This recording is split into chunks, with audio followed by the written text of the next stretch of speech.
All right, guys. So you guys are back for the second film. What brought you back?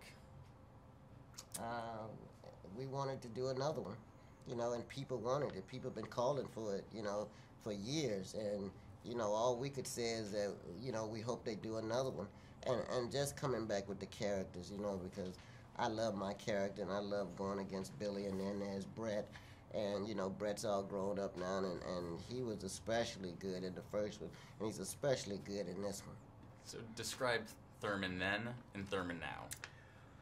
Well, in terms of the change, I think it's mostly just physical, and even that is still eerily similar. So it's more just kind of scaled up, and then in terms of his mental development, I don't think really much of that happened. So he's still almost like a 8-year-old mind trapped inside this 21-year-old body now. So yeah, not a whole lot of mental development going on there for Thurman. And is it like the gang is all back together, being with Billy Bob and Willie, your character, everyone back together? What is it like? I just feel so great, It's really like we never missed a beat, like Brett said, it was about 5 minutes into it after we got back, it was like we never missed a beat, everybody just fell right in. And then tell me about your new counterpart characters, the new people in the movie. What was it like working with Kathy Bates and Christina Hendricks in their specific roles? Because Kathy Bates she's not exactly the typical mother around the holidays. Yeah, well, it was great working with Kathy, That character, man, I just couldn't believe, and she was great, she was willing to do whatever she, had to do, and willing to go along with anything that we wanted her to, go along with, and she was just great. I just couldn't believe how she looked so much like this biker chick, and man, I just loved her. I mean, just how Kathy Bates to be, and here she is looking like this. I would look at her sometimes like, wow, she's really into that character.